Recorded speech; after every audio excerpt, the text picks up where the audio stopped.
Hey quarters, how's it going? Muhammadu here, back again. Now, in this lesson, we are going to explore several built-in functions and how we can use them in our code. In addition, we are going to explore how we can accept user input from outside our program and then use it inside our code. So I'll see you all in the upcoming videos. The stir function in Python is used to convert a value into the string type. It is a built-in function that allows you to represent various data types, such as numbers or booleans, as strings. So in other words, when you pass a value to the stir function, it returns a string representation of that value. So let's go ahead and see this in action. So the stir function optionally takes in an argument. So we can also call it and not pass in any arguments.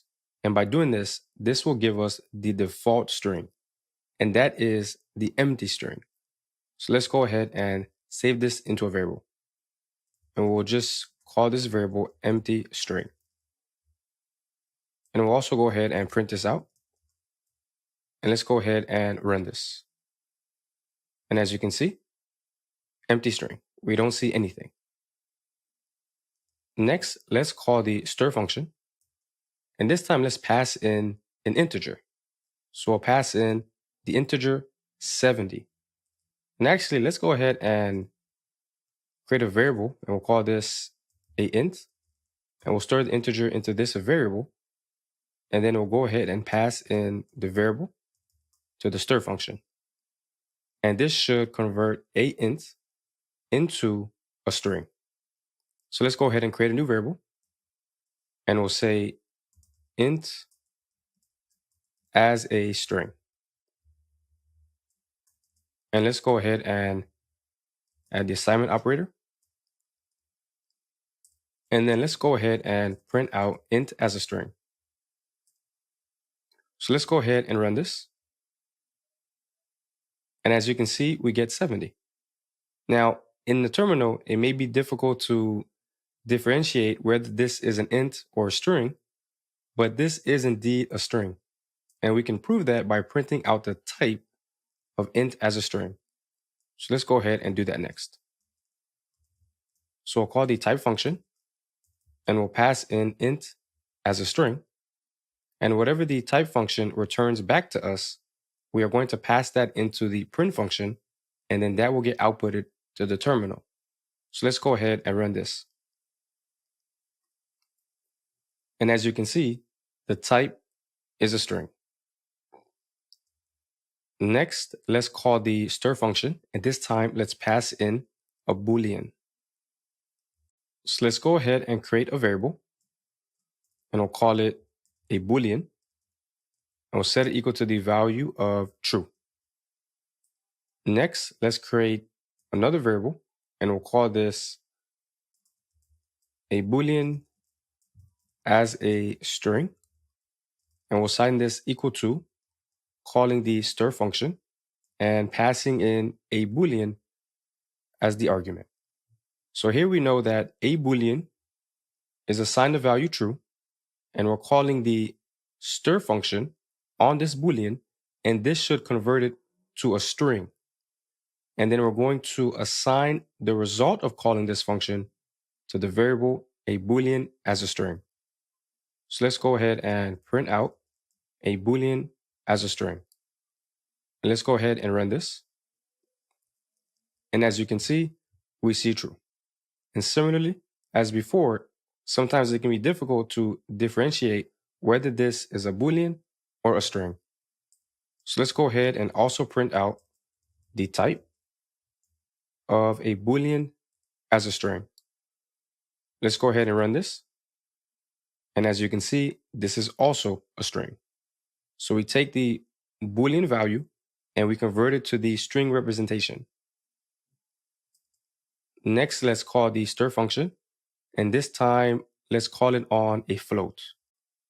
So let's go ahead and create a variable, and we'll call it a float, and we'll assign it the value 10.001.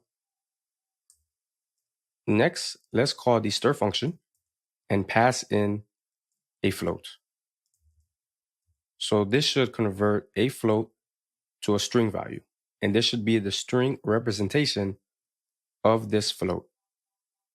So let's go ahead and create a new variable and assign it the value of whatever this stir function returns.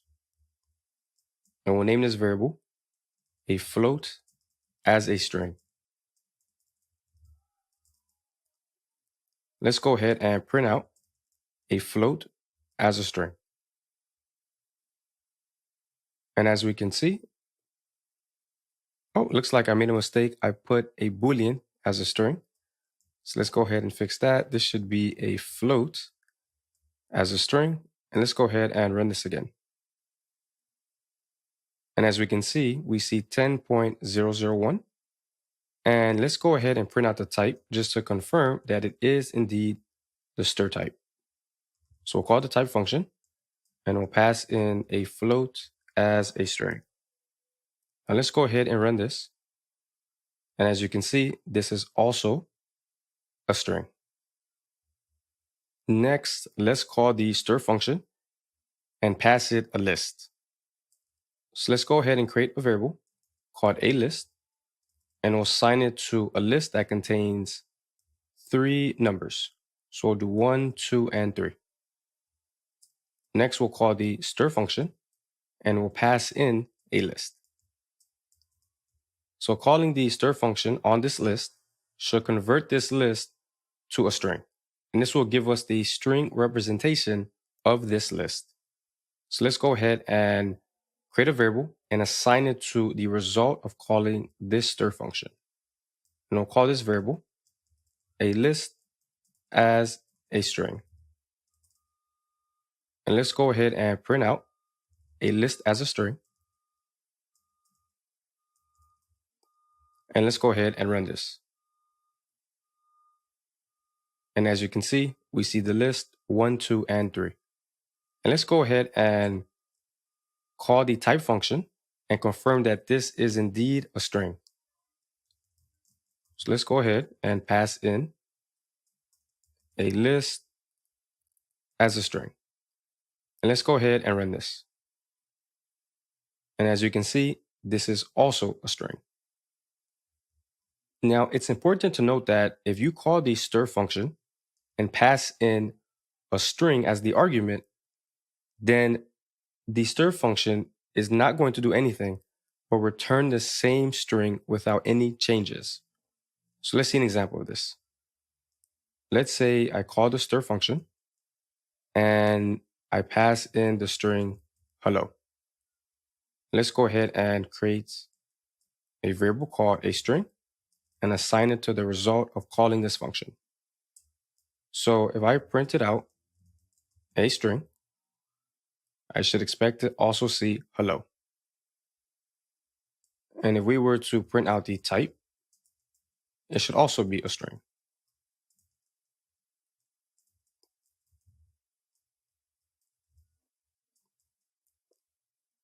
Let's go ahead and run this and we see stir. So basically, if you pass in a value that's already a string, then it's just going to return the same value without any changes. So the stir function is a great utility.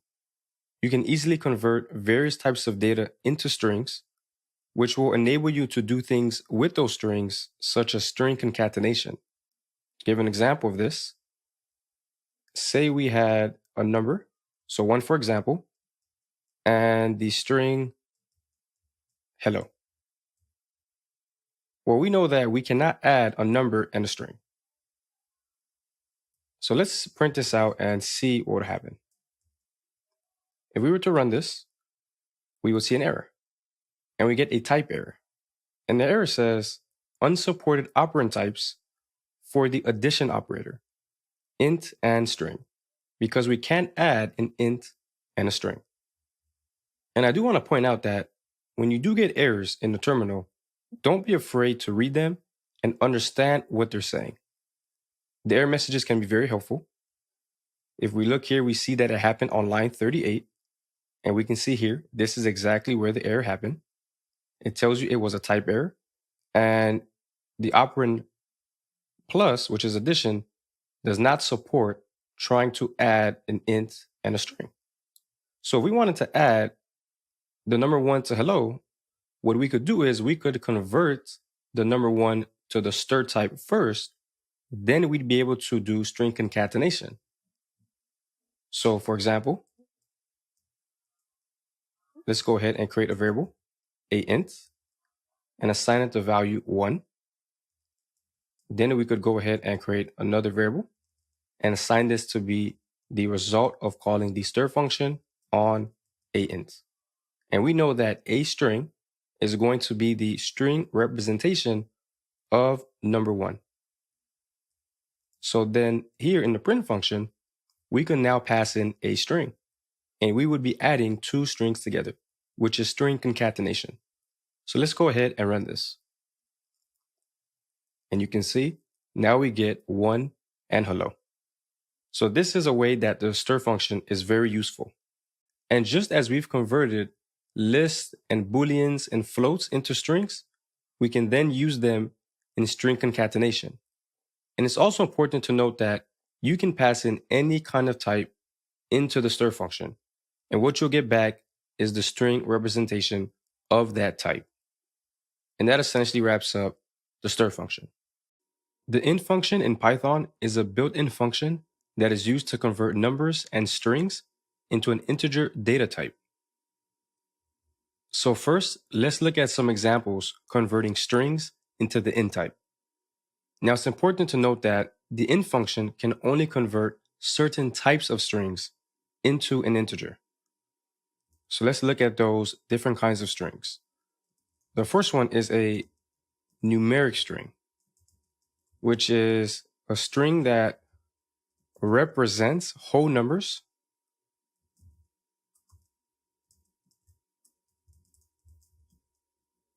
So let's look at an example of this. So say we have a variable called numStir, and we'll assign it the value 30, which is a string. So just by looking at this string, we know that this is the number 30. So the int function can convert this into the int type. So let's go ahead and call the int function, and we'll pass in numStir. And let's go ahead and assign the result of calling the int function to a variable. We'll call this variable numInt. Let's go ahead and print out numInt. And let's run this. So as you can see, we get 30. And let's go ahead and print out the type of numInt so we can confirm that this is indeed the int type. So let's go ahead and call the type function, and we'll pass in numInt. And let's go ahead and run this. And as you can see, this is an int. So next, let's look at the next type of string that the int function can successfully convert to the int type. Those are negative numbers. So we have a string that represents a negative number that can be converted into the int type. So negative numbers are represented as strings. So let's see an example of this. So let's create a variable called negative stir, and we'll assign it to be equal to a string that is negative 13. So just by looking at this, we can see that this represents the number negative 13. So we call the int function on this string, this will convert it into an integer. Let's go ahead and assign the result of calling this function into a variable. And we'll name this variable negative int. And let's go ahead and print out negative int. Next, let's go ahead and run this. And as you can see, we have negative 13. And let's go ahead and print out the type, a negative int, so we can confirm that this is the int type. So let's call the type function, and we'll pass in negative int. Let's go ahead and run this. And as you can see, we have the int type. So next, the other kind of string that the int function can convert into an int are white space stripped strings. So white space stripped strings. Let's go ahead and convert this into a comment. And basically what this means is strings that contain leading or trailing white space characters, as long as the string represents a valid integer value. So let's go ahead and write that down. So strings that contain leading or trailing white space characters, as long as the string represents a valid integer. So let's go over an example of this. So let's create a variable called white space stir, and we'll assign it a string that has leading spaces. We'll put a number 17, and we'll also add some trailing spaces as well. Next, we'll create another variable, and we'll call this white space int, and we'll assign this equal to the result of calling the int function and passing in white space stir. So let's go ahead and print out white space int.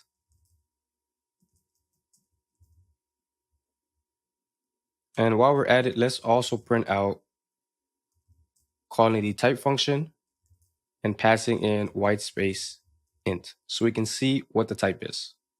So let's go ahead and run this. And as you can see, we get 17, and 17 is indeed an int. So these are the different kinds of strings that can be converted into an int. Next, let's see some examples calling the int function and passing in floating point numbers. Now, it's important to note that when converting a floating point number to an integer, the int function truncates the decimal part and returns the whole number part. It does not perform any type of rounding. So let's write this as a comment. So when converting floating point numbers to an int, the decimal part is truncated.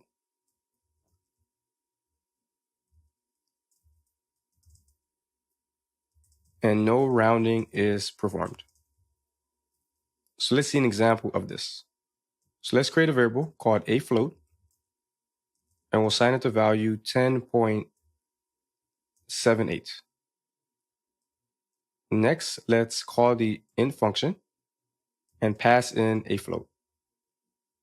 And we'll go ahead and assign the result of calling this int function to a variable called a float to int. Let's go ahead and print out a float to int. And let's also print out the type of a float to int. Let's go ahead and run this. And as you can see, we only see 10, which is the whole part of this floating point number. And we can see that this is an int. We can also convert Boolean values into integers. Now, it's important to note that when converting a Boolean value, true is converted to 1 and false is converted to 0. So let's see this in action. Let's go ahead and create a comment, and we'll say when converting a Boolean value, true is converted to 1 and false is converted to 0. Let's go ahead and actually wrap this comment around, and let's see an example of this. So let's create a variable called a bool, and we'll set it to the value true. Next, we'll create another variable called a bool to an int, and we'll assign this to the result of calling the int function and passing in a bool. So let's go ahead and print out a bool to an int. And let's also print out the type of a bool to an int. So let's go ahead and run this. And as you can see, we get the number 1, and it is an int. So let's also see what happens when we do false. So we'll create another variable, call it a bool again. And this time we're going to reassign a bool to false. We'll create another variable, a bool to an int. And we'll set this equal to calling the int function and passing in a bool, which now is false. Next, we'll print out a bool to an int. And we'll also print out the type of it. So let's go ahead and run this. And as you can see, we get 0, and the type is an int. So one thing to keep in mind is that if you pass a value to the int function that cannot be converted to an integer, for example, such as a string with the value hello, it will raise an error indicating that it cannot convert that string into an int. So let's see that in action. So I'll call the int function and I'll pass in the string hello. So I'll go ahead and run this. And as you can see, we get a value error. And the message is invalid literal for int. And it even shows us the string, and it also shows us the line number on where this error occurred. And we can see it happen on line 51. So the more and more you read these error messages, the more and more they'll start to make sense, and the more you'll get familiar with the error messages and understand exactly what they mean. So if we look at hello, there's no way that this can be represented as an integer, and so this results in an error. So by using the int function, you can easily convert different types of data to integers, which allows you to manipulate and perform calculations on them, such as integer operations, such as addition, subtraction, multiplication, and division. So that essentially wraps up the int function. The float function is a built-in function in Python that is used to convert numbers and strings into the float data type. Let's look at a few examples converting strings into floats. Now, it's important to note that the float function can only convert certain types of strings to a floating point number. So let's look at some of these cases. The first one is numeric strings. And this is basically a string that represents either whole numbers or decimal numbers. So we got whole numbers or decimal numbers. So let's see an example of this. So let's create a variable called num_stir, and I'll assign that to be equal to 30. Next, let's create another variable, and we'll call this numFloat, and we'll assign this to the result of calling the float function and passing in num_stir. Next, let's go ahead and print out numFloat. Let's go ahead and run this. And as we can see, we have a floating point number. So I went ahead and added the decimal for us. Next, let's print out the type of numFloat so we can confirm that this is a floating point number. So let's go ahead and run this. And as we can see, this is a float. So this is the case where this is a string that represents a whole number. Next, let's go over an example where we have a string that represents a decimal number. So let's create a variable. We'll call it num_stir again. And this time we'll reassign this variable to be equal to a floating point number that's represented as a string. Next, we'll create another variable. We'll call this numFloat. And we'll set this equal to the result of calling the float function and passing in numster. Next, let's go ahead and print out numFloat, and let's run this.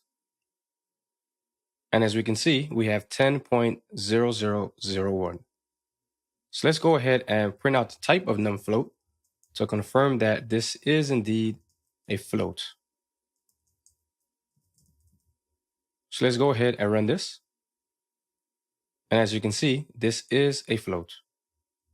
Next, let's go over another kind of string that can be converted into a floating point number.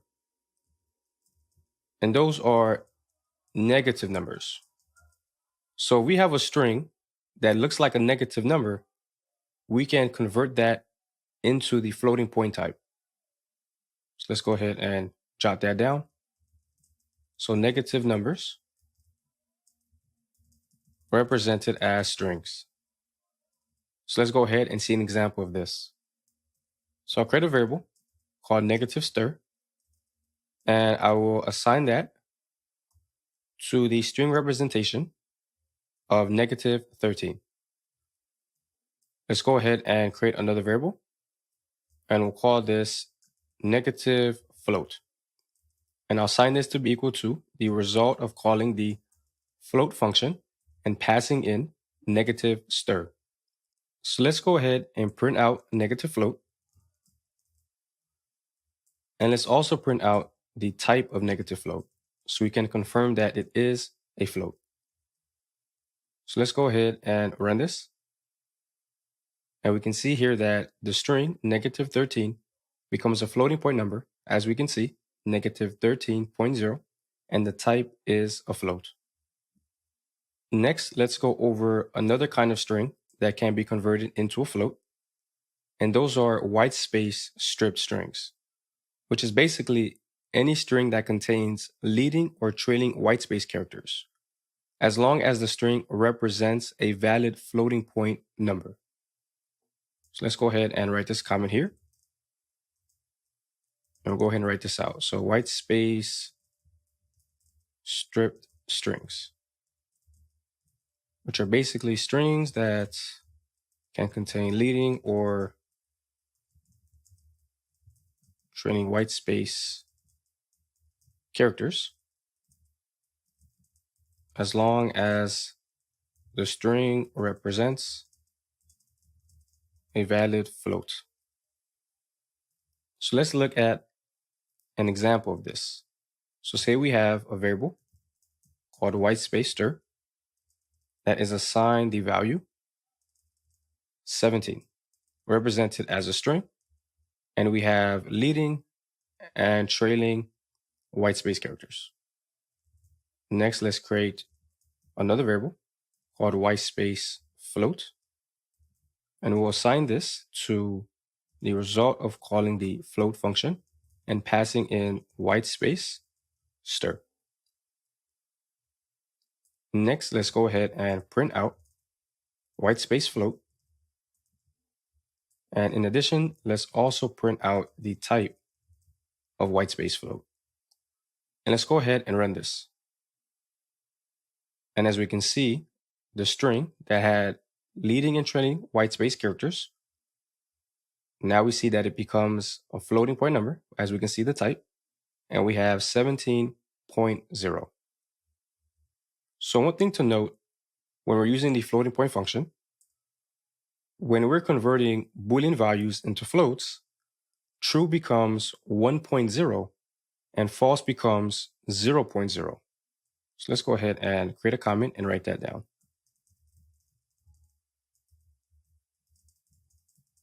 True becomes 1.0 and false becomes 0.0. So let's see this in action. So we'll create a variable called a bool, and we'll set that equal to true. We'll create another variable called a bool to a float, and we'll set that equal to the result of calling the float function and passing in a bool. Let's go ahead and print out a bool to a float, and let's also print out the type of a bool. to a float. So let's go ahead and run this. And as you can see, we get 1.0 and the type is a float. So let's do the same thing, but this time we'll make our Boolean start off as false. So we'll reassign a bool and set that to false. We'll create a new variable. We'll create the same variable and then just reassign it to the result of calling float and pass again a bool, which this time around is false. We'll go ahead and print out a bool to a float, and we'll also print out the type of a bool to a float. Oh, looks like I forgot the type function. So let's go ahead and add that. And let's go ahead and run this. And as we can see, we have 0.0 and the type is a float. So one important thing to keep in mind when using the float function is that if you pass a value to the float function that cannot be converted to a float, such as a non-numeric string, so think of any kind of text, it will raise a value error, indicating that it could not convert this string or this value into the floating point type. So let's look at an example of this. So if I have the float function, I pass in hello, this should raise an error. And let's actually put a comment above.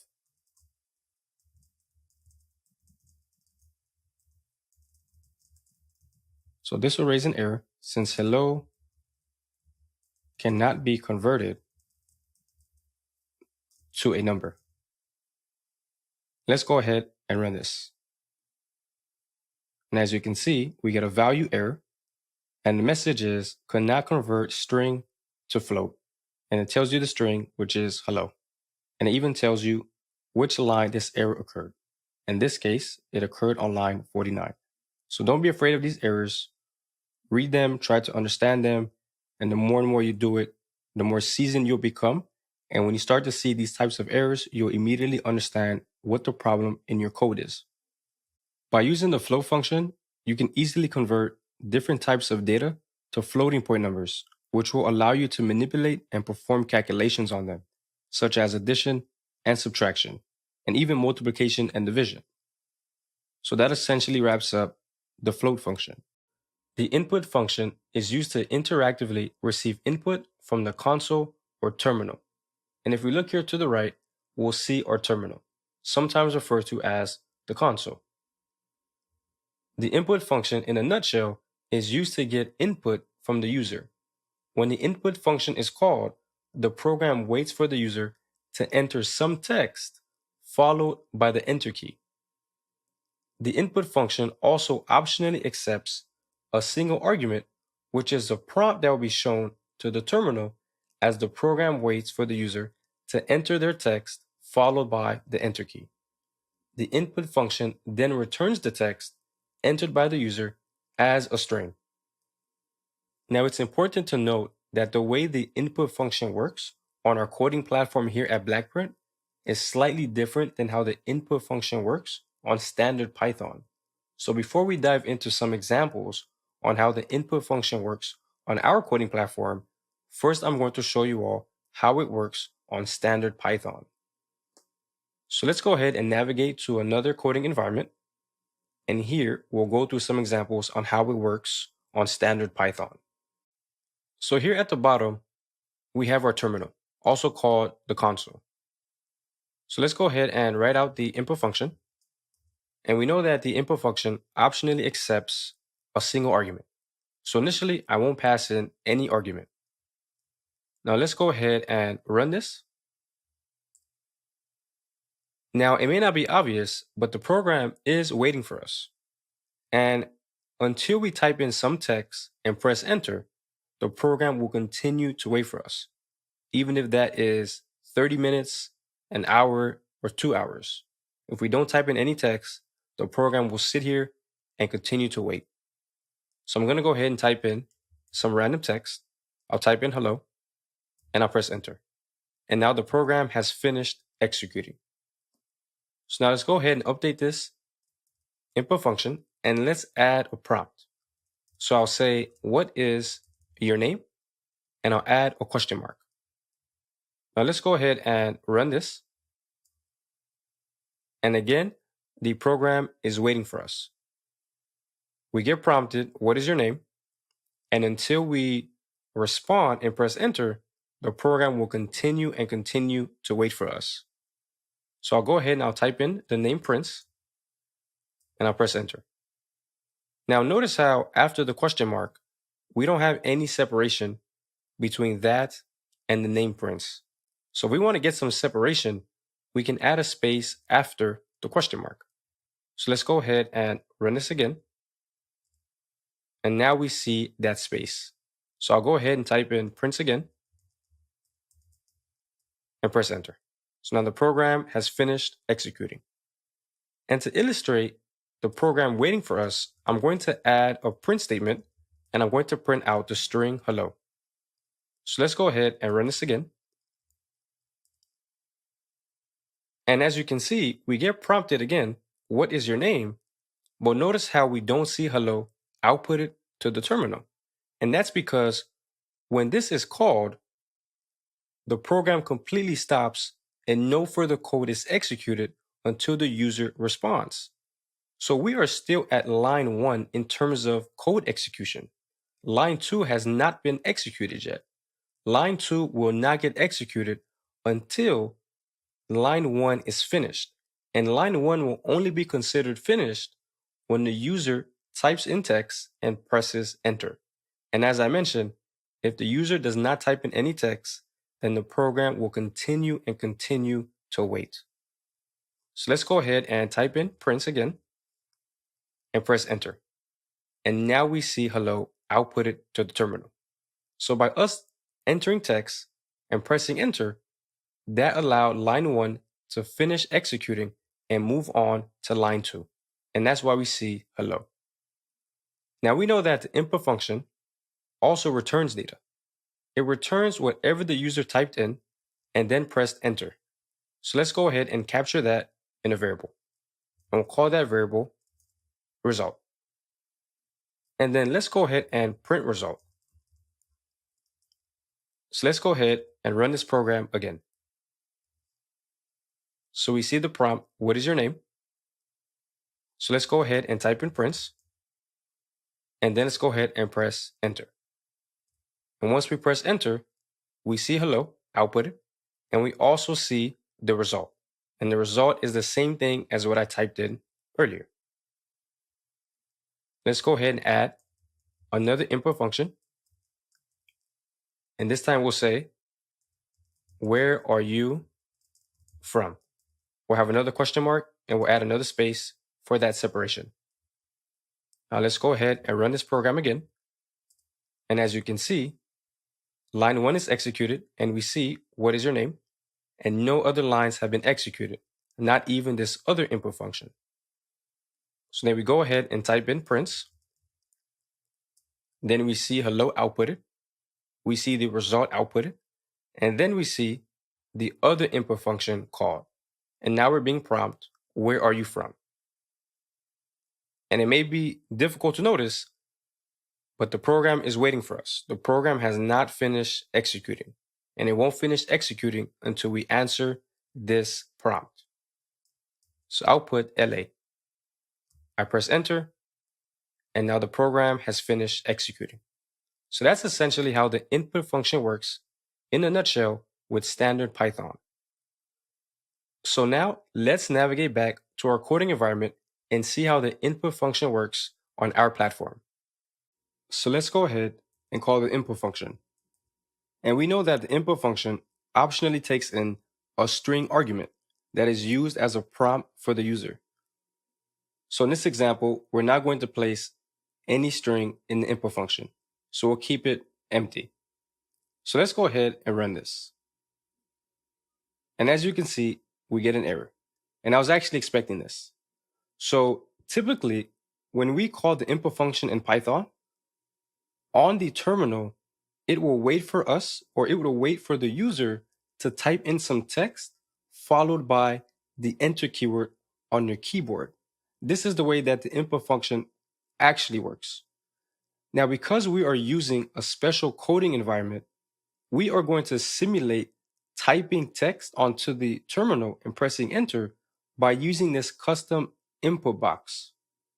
So by writing text in the custom input box, this is going to allow the input function to read it, and then it will be able to use those values in our program. So let's go ahead and capture what the input function returns into this variable result. And let's go ahead and simulate responding on the terminal to the input by writing hi.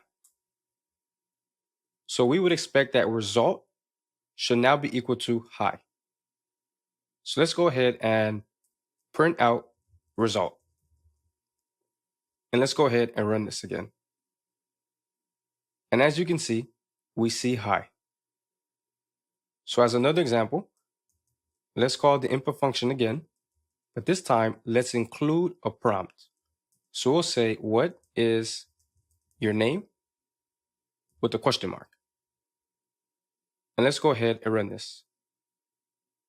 So similar to before, we get this EOF error again. And that's because we did not write any text in the custom input for the second input call. We only have one line, and this refers to this input function call. So for every input function call, you're going to want to go ahead and start on a new line and write some new text. And this will correspond to that input function call. So the first line is for the first input function call. The second line would be for the second input function call, so on and so forth. So this input function call is prompting, what is your name? So let's go ahead and answer that here in the custom input. So output prints.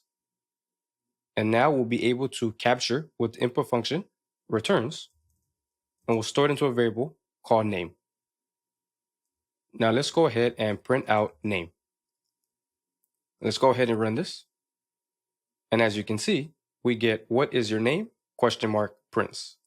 So you can see after the question mark, we don't have any type of space separation. The word print starts immediately after the question mark. So if we want some space separation, what we can do is we can add a space after the question mark here. So let's go ahead and run this again. And now we can see that separation. So let's go over a few more examples using the input function. So I'll call the input function. And this time I'll prompt and say, where are you from? I'll include a question mark and I'll include a space afterwards so we can make sure we have that separation in the output. So I'll save this into a variable called from. And I do want to make sure that in the custom input, I do have a corresponding line. So here I'll say Los Angeles. And let's actually change this variable to be city from. So let's go ahead and run this. Or before running this, let's actually print out city from. Okay, so let's run this now. And as you can see, we get where are you from? We have that space separation, and then we have Los Angeles. So you do want to make sure as you're using the input function, you are providing the corresponding inputs, as this will simulate the user typing text in the terminal and pressing enter. So let's have another input function, and we'll say, how old are you? I have a question mark, and we'll include the space. And we'll save this into a variable called age. Now let's go ahead and print out age. And we do want to make sure that we do provide a line for this input function. So we'll put 27. So let's go ahead and run this. And as you can see, how old are you? And we get 27. Now it is important to note that the input function always returns a string, even if the user enters a number. So if we want to perform any kind of mathematical operations on this result, then we would need to convert this into either an integer or a float before we could do things like addition and subtraction on this value. So let's also print out the type of age to see what it is. So let's go ahead and run this again. And as you can see, it is a string. So one thing that we can do is we can convert age into an int by using the int function. And now we'll do age as int, and we'll assign this to the result of calling the int function and passing in age. And now, if we print the type of age as int, we should see that it is an int. Let's run this, and now we see that it is an int. So if we want to, we could do new age, and we'll assign this variable to be age as int plus 1. Let's go ahead and print out new age. And we see that we get 28, which is one more than the age that was given as input.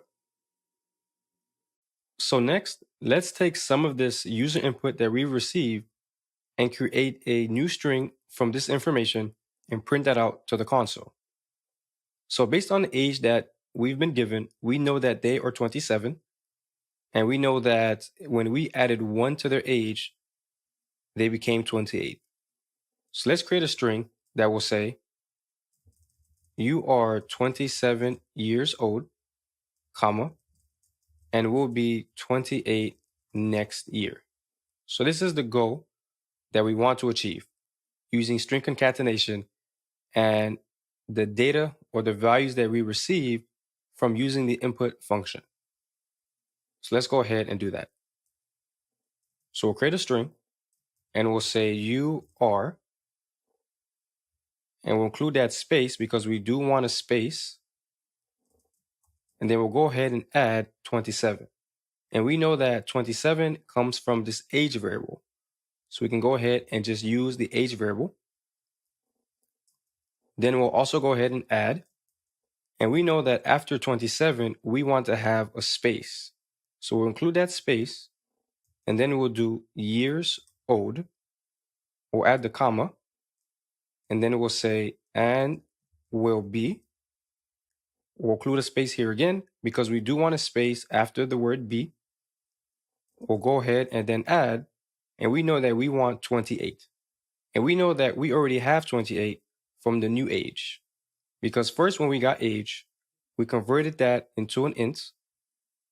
Then we went ahead and took that int, added 1 to it, and that gave us the new age of 28. So 28 is now an integer. So if we want to use this in string concatenation, then we need to take this int and convert it back to a string. And we can do that by using the string function. So we'll go ahead and call the stir function, and we'll put inside of it new age. And this will convert it back to a string. And that will allow us to use it in the string concatenation expression that we are currently creating. So this will give us the 28. And then we'll go ahead and then add a space because we do want a space after the 28. And then we'll add next year. And let's go ahead and wrap this inside of a print function. And then let's go ahead and run this. And as you can see, we get our message. You are 27 years old and will be 28 next year. We could also even take other values that we've gotten from the input function and print out some other text. So let's say we want to print out, hey, and then we can put their name. So we can do something like this. Hey, and we know their name is Prince, so we'll include a exclamation mark at the end. So we'll go ahead and say, hey. We want to include that space. We'll go ahead and add, and we'll put name. Afterwards, we'll add an exclamation mark. So let's go ahead and run this. And as you can see, we see hey prints in the output. And this is essentially how the input function works in Python. It allows us to interact with users, accept input from them, and use them in our program and do different things with that data. And as mentioned before, generally in Python, when we're using the input function, we would use the terminal to respond to the prompt and then press enter.